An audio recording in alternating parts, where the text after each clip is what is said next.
Hello दोस्तों, आज 24 जनवरी 2024 का हम लोग डेली करंट अफेयर देखने वाले हैं।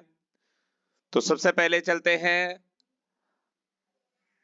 आज का इतिहास जानते हैं, यानी कि 24 जनवरी का इतिहास। तो 24 जनवरी 1950 जनगण मन को भारत के राष्ट्रीय गान का दर्जा मिला। आगे 24 जनवरी 1950 संविधान सभा ने राजेंद्र प्रसाद को देश का पहला राष्ट्रपति चुना। 24 जनवरी 2003 फ्रांस और भारत के बीच प्रत्यर्पण संधि हुई। 24 जनवरी 1857 भारत के कलकत्ता शहर में यूनिवर्सिटी ऑफ कलकत्ता की स्थापना की गई। 24 जनवरी 2002 भारतीय उपग्रह इनसेट 3C सफलतापूर्वक अपनी कक्षा में स्थापित किया गया। उसके बाद चलते हैं, 24 जनवरी से संबंधित करंट अफेयर को देखेंगे। तो फर्स्ट देखेंगे, टाटा कंज्यूमर ने एक एक्सचेंज फाइलिंग में कहा कि निदेशक मंडल ने कैपिटल फूड्स प्राइवेट लिमिटेड की जारी इक्विटी शेयर पूंजी के 100% के अधिग्रहण को मंजूरी दी है। कैपिटल फूड्स चिंग्स सीक्रेट्स और स्मिथ एंड जॉन्स ब्रांड के तहत प्रोडक्ट्स की मार्केटिंग के लिए प्रसिद्ध है। यह डील 5100 करोड़ रुपए में हुई है। एफएमसीजी कंपनी ने कहा कि वह शुरुआत में 75% इक्विटी शेयर होल्डिंग का अधिग्रहण करेगी। शेष 25% अगले 3 वर्षों में हासिल की जाएगी। आगे बढ़ते हैं, चीन ने मालदीव के आंतरिक मामलों में बाहरी हस्तक्षेप का दृढ़ता से विरोध किया। मालदीव और चीन रणनीतिक सहयोग को व्यापक रणनीति सहकारी साझेदारी तक बढ़ाने पर सहमत हुए। दोनों सरकारें 2024 से 2028 तक चीन मालदीव व्यापक रणनीति सहकारी साझेदारी के निर्माण के लिए एक कार्य योजना तैयार करेगी। दोनों पक्ष विभिन्न क्षेत्रों में व्यावहारिक सहयोग का विस्तार करने पर भी सहमत हुए। दो देशों ने वैश्विक सुरक्षा बल पहल में मालदीव की भागीदारी की घोषणा की। आगे बढ़ते हैं, भारत सेना 2024 को प्रौद्योगिकी अवशोषण वर्ष के रूप में मनाएगी। यह विषय परिवर्तनकारी परिवर्तन के उत्प्रेरक के रूप में प्रौद्योगिकी का लाभ उठाने की प्रतिस्पर्धा को रेखांकित करता है। यह परिचालन और रसद आवश्यकताओं को पूरा करने और घरेलू रक्षा उद्योग के सहयोग से इन परियोजनाओं को आकार देने के लिए घरेलू विशेषज्ञता का उपयोग करेगा। इससे पहले सेना ने 2023 को परिवर्तन का वर्ष घोषित किया था।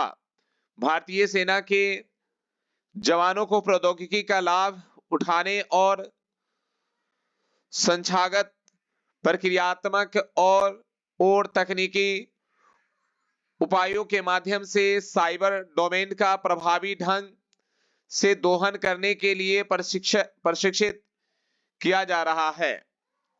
आगे बढ़ते हैं, हरियाणा में पशुओं को शीतलहर से बचाने के लिए पशुपालन विज्ञान ने एडवाइजरी जारी की है। यह सलाह राज्य के सभी जिलों के लिए है। पशुपालन विभाग ने पशु चिकित्सकों को भी अलर्ट पर रहने का निर्देश दिया है। विभाग ने सभी पशुपालकों से एडवाइजरी का पालन करने का आग्रह किया है। सर्दियों के दौरान जानवरों को तापमान में कमी का अनुभव होता है। आगे बढ़ते हैं। National payments corporation of India ने भारत और सिंगापुर के बीच सीधे प्रेषण की सुविधा प्रदान करते हुए यूपीआई पेनाउ लिंकेज की शुरुआत की है। यह सहयोग भारतीय रिजर्व बैंक और सिंगापुर के मौद्रिक प्राधिकरण के बीच घनिष्ठ समन्वय का परिणाम है, जिसका उद्देश्य सीमा पार लेन देन में वित्तीय समावेशन और सुविधा को बढ़ावा देना है। भारत सरकार ने आरबीआई के डिप्टी गवर्नर्स माइकल देबव्रत पात्रा के लिए दूसरी बार 1 वर्ष के विस्तार की घोषणा की है। यह उनके नेतृत्व में निरंतर विश्वास को दर्शाता है। भारत सरकार ने हाल ही में भारतीय रिजर्व बैंक के डिप्टी गवर्नर के रूप में माइकल देबव्रत पात्रता के कार्यालय को 1 अतिरिक्त वर्ष के लिए बढ़ाने की घोषणा की है। यह दूसरी बात है कि जब सरकार ने आरबीआई के भीतर महत्वपूर्ण विभागों के संचालन में उनके नेतृत्व और विशेषज्ञताओं में विश्वास दिखाते हुए उनके कार्यकाल को बढ़ाने का फैसला किया है। आगे बढ़ेंगे। हैदराबाद में स्थित national institute of construction management and research को अपने ग्रीन कैंपस रेटिंग कार्यक्रम के तहत इंडियन ग्रीन बिल्डिंग काउंसिल द्वारा प्रतिष्ठित प्लेटिनम प्रमाणन से सम्मानित किया गया है। यह उपलब्धि NICMAR हैदराबाद की अपने परिसर संचालन और बुनियादी ढांचे में विस्तारता और पर्यावरण अनुकूल प्रथाओं के प्रति प्रतिबद्धता को उजागर करती है। डीआरडीओ ने चांदीपुर से नई पीढ़ी की आकाश मिसाइल का सफलतापूर्वक उड़ान परीक्षण किया। उड़ान परीक्षण बहुत कम ऊंचाई पर उच्च गति वाले मानव रहित हवाई लक्ष्य के विरुद्ध आयोजित किया गया। मिसाइल द्वारा लक्ष्य को सफलतापूर्वक रोका गया और नष्ट कर दिया गया। परीक्षण ने स्वदेशी रूप से विकसित radio frequency Sikar launcher, multi function radar और कमांड नियंत्रण और संचार प्रणाली सहित संपूर्ण हथियार प्रणाली की कार्य प्रणाली को मान्य किया। आगे बढ़ते हैं। राष्ट्रपति द्रौपदी मुर्मू ने एक समारोह में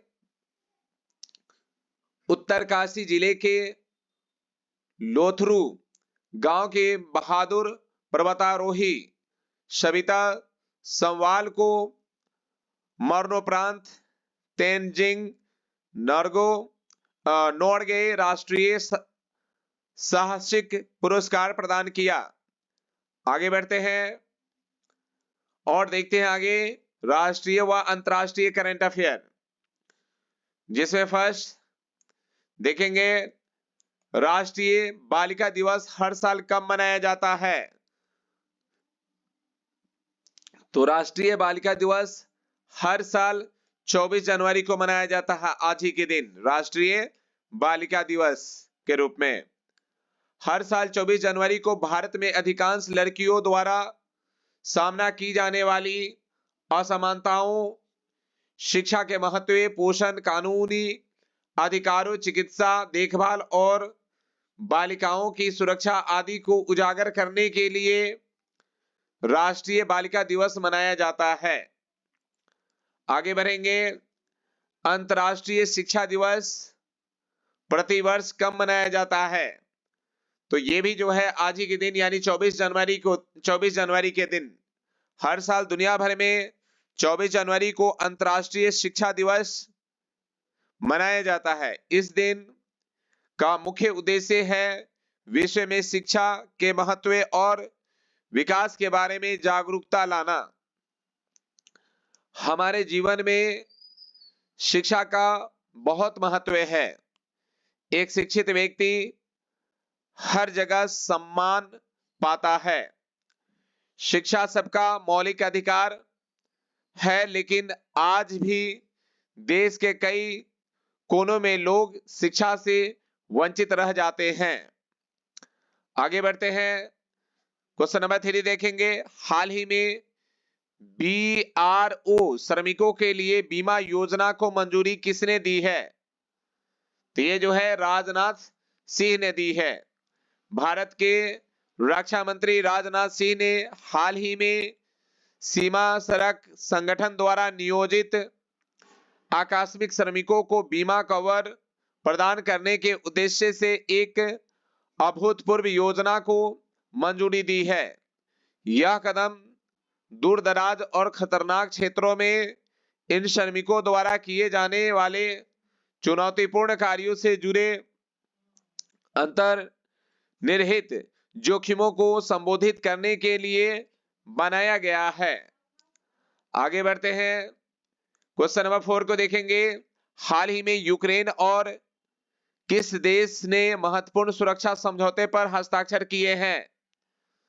तो ये ऑप्शन नंबर डी ब्रिटेन ने। हाल ही में यूक्रेन और ब्रिटेन देश ने महत्वपूर्ण सुरक्षा समझौते पर हस्ताक्षर किए हैं।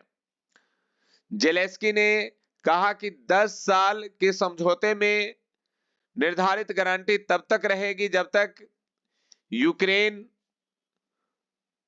उत्तरी अटलांटिक संधि संगठन में शामिल नहीं हो जाता। राष्ट्रपति के अनुसार इस समझौते में हथियार प्रतिबद्ध यूक्रेन की सीमा और संघर्ष के बाद की क्षतिपूर्ति से संबंधित मुद्दे शामिल है। आगे बढ़ेंगे। क्वेश्चन नंबर 5 को देखेंगे। हाल ही में किस राष्ट्रीय उद्यान में वाटर बर्ड्स जनगणना में पक्षियों की उपस्थिति दर्ज की गई है? तो ये जो है ऑप्शन नंबर ए काजीरंगा राष्ट्रीय उद्यान में। काजीरंगा राष्ट्रीय उद्यान और टाइगर रिजर्व ने हाल ही में राष्ट्रीय उद्यान में आयोजित वाटर बर्ड्स जनगणना में 54,839 पक्षियों की उपस्थिति दर्ज की।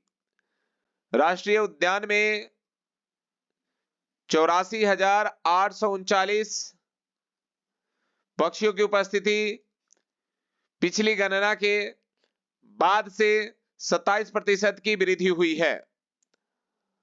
आगे बढ़ेंगे। आगे देखिए क्वेश्चन नंबर 6। हाल ही में किस राज्य के मुख्यमंत्री ने बेरोजगार युवाओं के लिए युवा निधि योजना शुरू की है? तो ये जो है कर्नाटक राज्य ने। हाल ही में कर्नाटक राज्य ने मुख्यमंत्री ने बेरोजगार युवाओं के लिए युवा निधि योजना शुरू की है। यह योजना उन स्नातकों और डिप्लोमा धारकों को बेरोजगारी सहायता प्रदान करती है जिन्होंने शैक्षणिक वर्ष 2022 से 23 में अपनी डिग्री प्राप्त की है। सरकार ने डिग्री धारकों को 3,000 रुपए प्रति माह और डिप्लोमा धारकों को 1,500 रुपए प्रति माह देने का वादा किया है। आगे बढ़ते हैं। क्वेश्चन नंबर 7 देखेंगे। हाल ही में किस राज्य के मुख्यमंत्री ने 14 नई लाइब्रेरियों का उद्घाटन किया है? तो ये जो है पंजाब राज्य ने। पंजाब राज्य के मुख्यमंत्री ने 14 नई लाइब्रेरियों का उद्घाटन किया है। मुख्यमंत्री मान ने उम्मीद जताई है कि ये लाइब्रेरी राज्य में विकास और समृद्धि के अग्रदूत के रूप में कार्य करेगी और इस अग्रणी पहल का उद्देश्य राज्य के युवाओं में पढ़ने की आदतें विकसित करना है।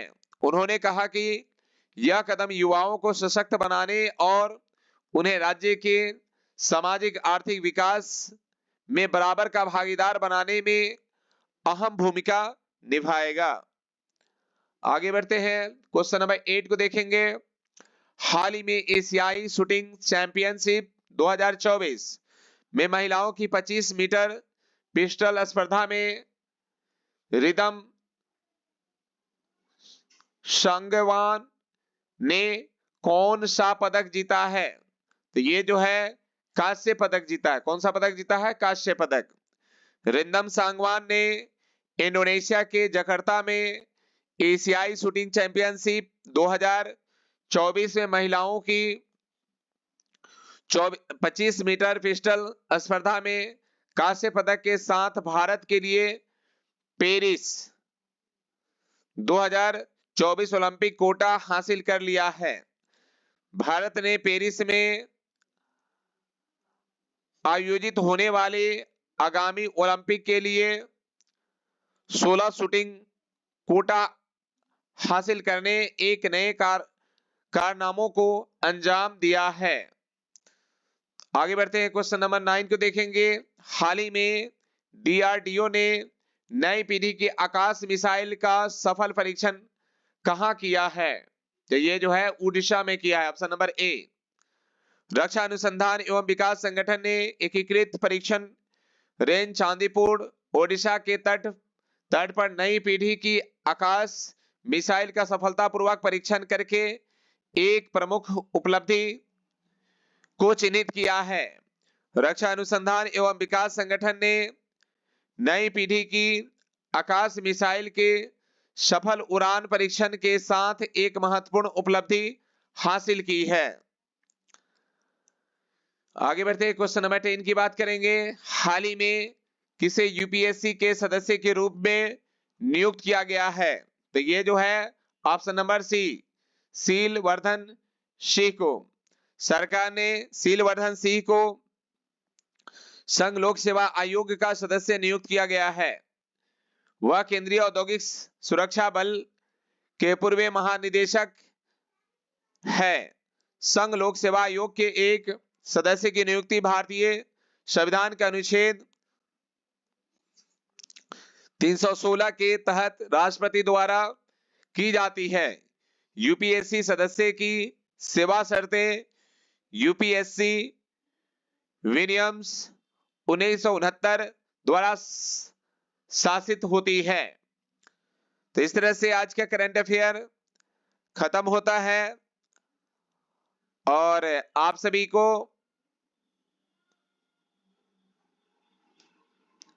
ये मेरा क्या है व्हाट्सएप नंबर है। इस व्हाट्सएप नंबर पे आप जो है हमसे जुड़ सकते हैं, व्हाट्सएप कर सकते हैं। हमारे यहाँ जो है क्लास जो है 8 से 10 तक ऑल सब्जेक्ट बिहार बोर्ड और सीबीएसई की क्लासें ऑफलाइन चलती है और साथ ही साथ जो है कि 11-12 का फिजिक्स जो है जिसकी NEET IIT JEE mains advance की तैयारी कराई जाती है। तो ये मेरा संस्था के नाम हो गया MS दीन एकेडमी और मेरा ये जो है एड्रेस हो गया। आप यहां पर आके जुड़ सकते हैं। मेरा व्हाट्सएप नंबर पे आप मैसेज कर सकते हैं। आप सभी को पूरे वीडियो तक बने रहने के लिए थैंक्स।